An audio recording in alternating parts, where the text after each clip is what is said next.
Oh, let's get ready for fishing! Outrageous Radio.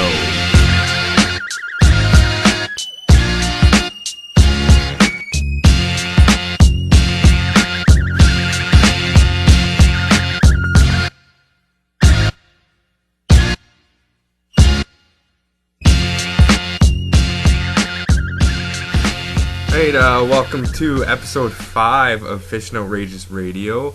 Today's guest is a little special to us. He's from Northwestern Ontario, Keewatin, Ontario to be exact. He's an FLW pro. He actually stars in his own TV show, Gussie Outdoors. This is Mr. Jeff Gustafson. How's it going? Pretty good, boys. How are you guys doing? Not too bad. Not too bad. We got some soft water out there, so we finally got the boat wet. Yeah. It took a while. I'm sure you're accustomed to that, being from Northwestern Ontario.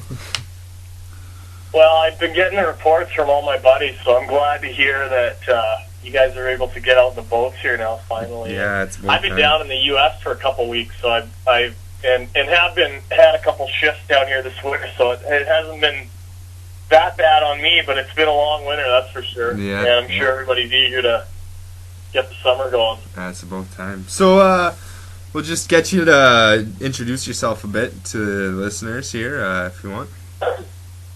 Well, I'm like you said, I'm from Northwestern Ontario. I'm actually from Kenora, and my mailing address is Keewatin, so they're kind of brother and sister communities and and that. But I grew up on the shores of Lake of the Woods, and have, fishing's been a big part of my life since I was really young, and I sort of make my living within the fishing industry by fishing in tournaments, doing some guiding, do the TV show, Fishing with Gussie, a lot of outdoor writing and photography, and then different sponsor, deals. So I stay busy year round.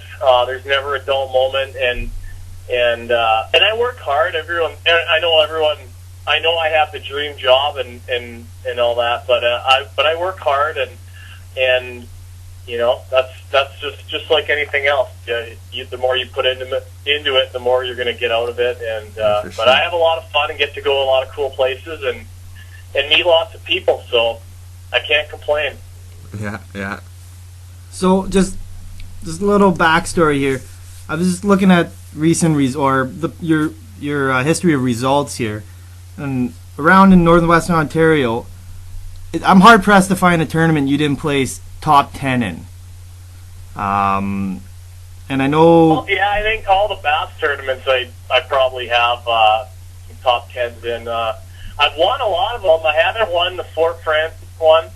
That's on the radar, and I haven't won the Sioux Narrows Bass for Bucks event. My fish was a really good friend from Sioux Narrows and now, and Mike Reed, and we've actually been second in that tournament 4 times, and have led it a couple times going into the last day, and it's just been killing us. So we're that's one that we really want, and the Fort Francis one. It's a Rainy Lake is probably the most beautiful lake that I've ever been on, and has the best topwater smallmouth fishing in any place I've ever been, and it's that's a real prestigious tournament, and another one that I really want. I want it bad, so I'm gonna hopefully we can make things work there this year. But we've been doing pretty good there the last few years, and I fished there since 2000, so probably 13 tournaments. Fort Francis Canadian Bass Championships, and I fished the last 6 or 7 years with John Peterson. He started Northland Fishing Tackle, a really good friend of mine from Minnesota, and the last 4 years we've actually been fishing in the south arm of the lake, and our results have been a lot better. We've got a few areas down there that we really like, and so I can't wait for late July to get after it on that one. Yeah. Okay. So talking about the Sioux Narrows one, how you've had a lot of second place finishes. I want to tell you a little story. We fished the Sioux Narrows. We fished it a couple times, and our very first tournament there was 2010, I think. I believe so. And we were fishing in a 14-foot shallow Naden with a 25 horsepower. Now this is our very first tournament, and we're just trying to get our feet wet. I had no idea what to expect, so I think we had maybe 7 or 8 pounds that day. And we come into our first weigh-in, and then we're standing there watching the rest of the people weigh in, and then you and Mike came up on stage, and you guys had a 24-plus pound bag of largemouth. Yeah. Smashing the record. So I want to that's the last 3 years, I wanted to know how that day went for you guys. Well, we got pretty lucky, actually. We practiced largemouth a lot that week, and didn't really do that good. I think we caught a 5-pounder, I think, for 5 days in a row in practice. We were getting a big one every day, but it was like one in Lobstick, one in Long Bay, one in Cross Inlet, one in Snake. I mean, they were just all over the place. Yeah. And really in oddball spots, and nothing else, nothing you would really run back to. They were just sort of random. Yeah, for sure. And the last day of practice, we ran to an area and checked it out for smallmouth, and they were really, really going pretty good. We caught a bunch of 3.5 to 4 pound fish in pretty within a couple of hours, and ran around and had a pattern figured out. We could just call our shot there. Any point that the wind was kind of blowing in on, these smallmouths were suspending out in front of them, and you could drag a jerkbait or a fluke over top of them and catch the fish, and they were biting. And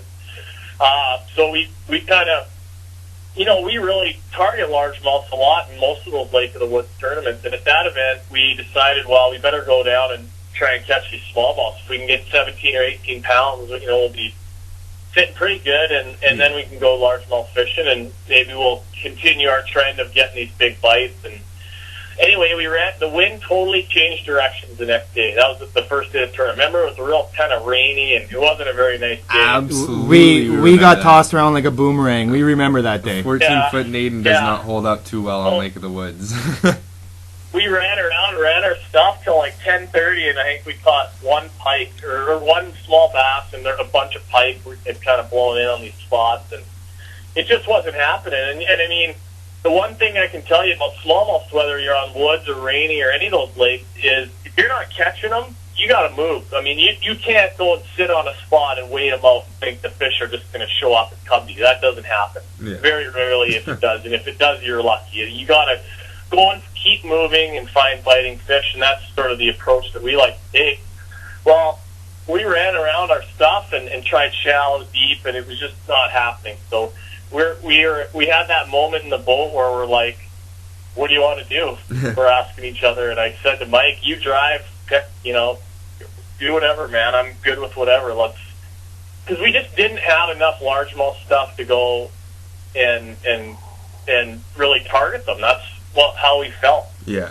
And he pulled into a point not far from where we were smallmouth fishing, and it was sort of a last ditch effort on the smallmouth. And I cast my jig up by the rocks and swim it out, and I get a tick, and I set the hook, and it comes up and boils, and I'm like, yeah, it's a big bass, big smallmouth.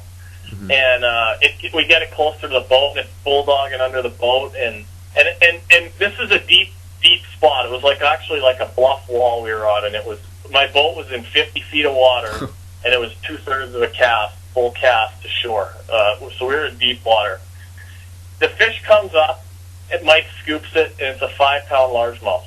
So we're like, sweet, we finally got lucky. All years fishing there, I don't think we've ever weighed in a 5-pounder. 15 years of fishing the tournament. So we're high-fiving, and it was really windy, so I'm staying on the trolling motor. Mike, I didn't even touch the fish. Mike took the jig out of it, passed it, fired it back up to me, and I throw it up there again, and I get another one, and it's like a 3.5-pound largemouth. I'm like, I think they're kind of stacked up there. and now he wants to get his line in the water, Well, we go 20 yards up this bank, and we get another 5-pound smallmouth, a 5-pound largemouth, a couple 3 3/4 pound largemouths, and like a 3 3/4 pound smallmouth. So we get the last fish, and I'm like, hey, don't even cast again. We got, nobody. This is a really oddball spot. Nobody's seen us. Let's just get out of here. We got a good bag. Yeah, for sure. say Play these things defense. for the next day kind of thing. So we run across the bay and go try another rock where we've caught smallmouth and largemouth before. And Mike throws a Senko up by the rock. He catches a 6-pound largemouth. Now we're like really high-fiving. And then I throw my jig up there and I catch another 5-pound largemouth. Wow. So now we got 3 largemouths all around 5 pounds, a 6-pounder, and a 3 3/4. So, okay, shut her down. Yeah. And we pretty much rode around and just hit, a bunch of trees and places where we've caught big fish in the past Yeah. that, we weren't really banking on for being loaded up with fish where we might want to fish the next day. Yeah, for sure. We got out of the area where we caught all those fish, but at the time, we didn't weigh any of them or anything, so we didn't know how much weight we had. We knew we had over 20 pounds, but we didn't, we were kind of thinking 20, maybe 21. Yeah. Who knows? They were big fish, so you just didn't. And you put them in the boat, and we just kept fishing hard all day. I mean, that's kind of our attitude, is to catch as much as you can and keep working hard. And we got in there and bagged up the fish, and then we're like, these things are big, man. Yeah, for sure. That's the biggest, by far the biggest bag I've ever weighed in a tournament. And the worst part about it is we had a 6-pounder. That was the first 6-pounder either of us had ever weighed in a tournament. Really? Up there, and we didn't even win big bass. It was like a 6.19, and Scott Dingwall and Jay Samsel, a couple of our good buddies, had a 6.40 or something like that and beat us. So.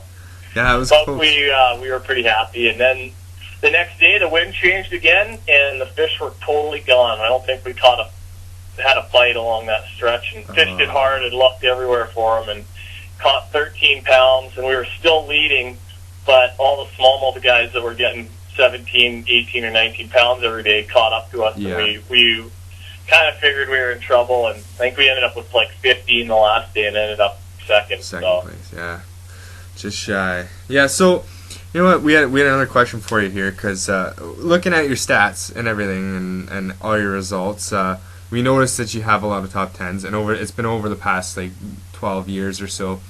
When did you realize or start to think that it was time to step it up to the next level and go down and try the FLW Opens and then make your way into the FLW Pro circuit? Well, obviously, like any of us that has an interest in those activities, you obviously dream of fishing at the highest level and against all the pros and guys that you look up to. And for me, it was just a matter of getting kind of lucky. I made friends and had a really good relationship with KrugerFarms.com, an online retail website for fishing and hunting stuff, and they had some connections through a marketing agency that they also work with, and were able to come up with some money, and that's kind of what's made it possible. I mean, it's very expensive to come down here and do these tournaments. I'm in Tennessee right now, in case I don't know if I told anybody that when we started talking here, but I'm down in Tennessee right now at Lake Chickamauga doing some scouting around for a tournament that we have here at the end of June. So, but it's expensive, but it's a lot. I'm having a lot of fun time of my life, and I'm learning a ton. I've had my butt handed to me at a few of them, and it's just it's a little bit different fishing, and I'm just kind of learning the hard way. I don't really have a lot of people to kind of network with and share information with down here, so it's that part of it's been a little bit tough. But I'm meeting more people at each tournament, and it's just putting my time in, and hopefully one of these times I'm gonna hit something right and make a good run. This last tournament down at Lake Fall, I had a pretty decent day. The first day I was in 38th or 39th place.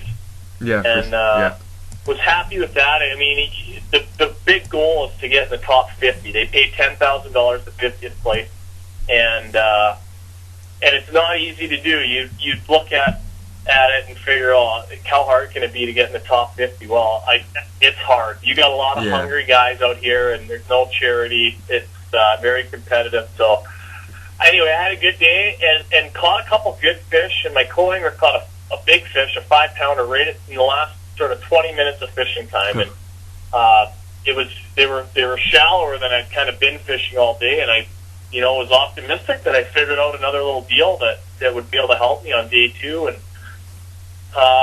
not sure what happened, but things changed, and I wasn't able to figure it out, and I only weighed in one bass the second day and ended up in 90 something plate. Yeah. I didn't even really see the final thing there, but it was in the 90s, and that's so it comes. You come in and weigh your one fish, and it sucks, but I kept I've had a smile on my face, and I still had fun, and it's just fishing. What do you do? I worked my butt off. I came in. I had to be in at 4:00, and I fished right till 3:59. I mean, I fished as hard as I could, and that's the tough part of it. But I've had some good tournaments too, where I've gotten lucky and made things happen kind of at the last minute, and it's all a learning experience, and hopefully I'll get to do it for a few years and put my time in a little bit and be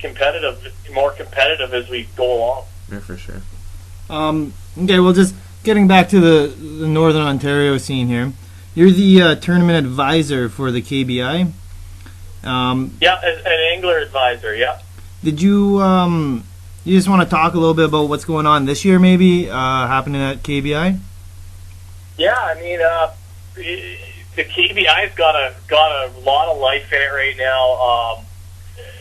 Entries are pretty good. I'm not sure exactly where they're at. You can go on the tournament website and pull that up. But we've got the new permanent tent on the harbor front in Kenora, and it's a beautiful facility for hosting the event. Really awesome crew of directors and people that are making the event happen. So good sponsor support.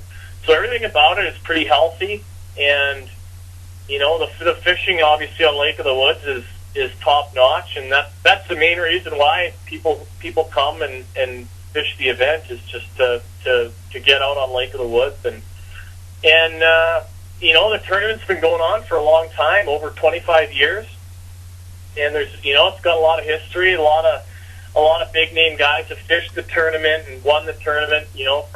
From all the Linders to Bob Azumi fished it for a long time. Quite a few of the Southern Bass guys have come up and fished it at one time or another. Gio and Dion Hibden, Terry Baxay, O.T. Fears, a lot of guys that really that have fished for a living for a long time. So KBI is going to be rocking this year. They've got, like I said, a great crew taking care of every aspect of the tournament.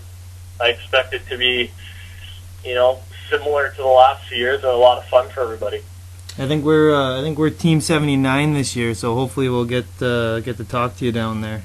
Now, have you guys fished KBI? Did you fish it last year? No, this will be our first year at KBI. We've done Sioux Narrows, Bassin for Bucks a few years consecutively, but this will be the first time at KBI.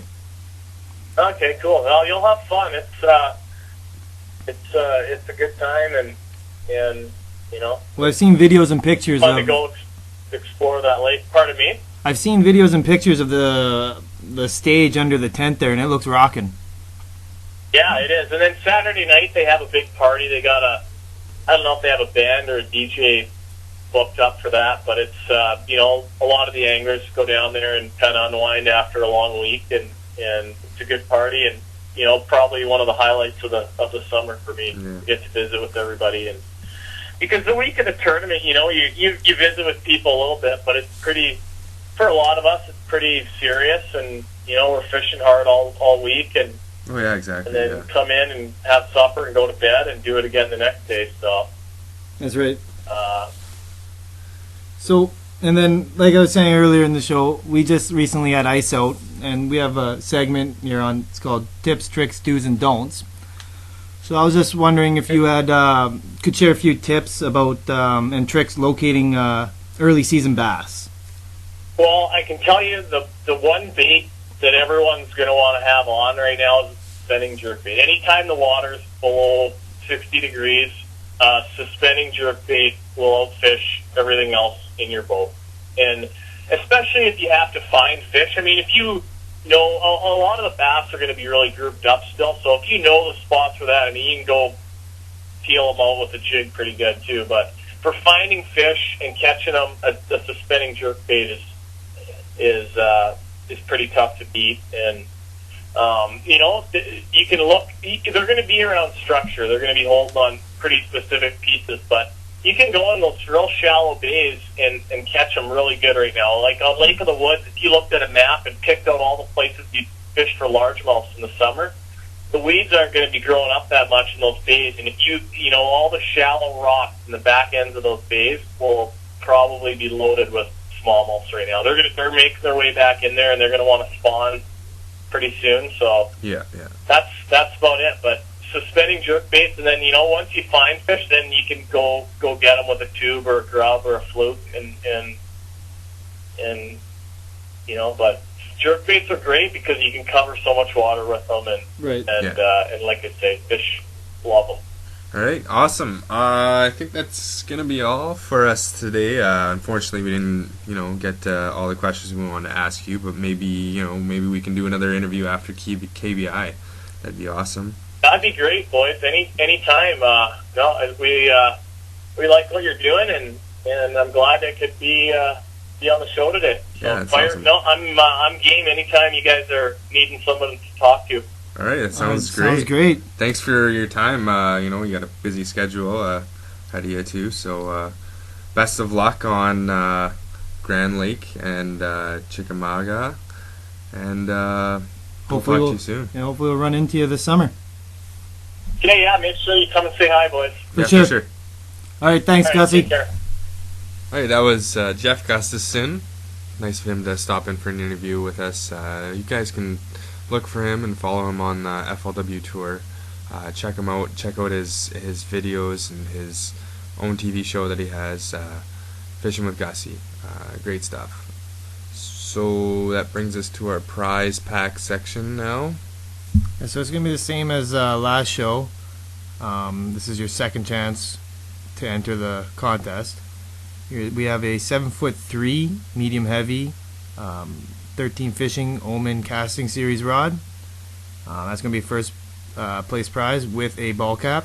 Second place prize will be 2 13 fishing ball caps, and third place will be 1 13 fishing ball cap. So this podcast password is going to be Omen. Yeah, OMEN. Is that how you spell it? Yeah. We're going to run this the same way to get your second entry in for the prize pack from 13 Fishing. You're just going to email your name, your address, the password to fishinoutrageous@hotmail.com. That's FISHINOUTRAGEOUS@hotmail.com. All right, a big shout out to our sponsors who make this happen. We got Crestliner Boats, Smith's RV Center. It's the locally owned Crestliner dealership. DNR Sporting Goods. For all your sporting good needs, go to DNR. Chronicle Journal, newspaper of the Northwest. Big Ed's Exchange. Hey Garrett, do you hear that? Spoiler alert! That's right, stay tuned for our next episode. We have Bassmaster Elite Series Pro Angler Randy Howell. So you don't want to miss that. And until then, I guess keep fishing outrageous.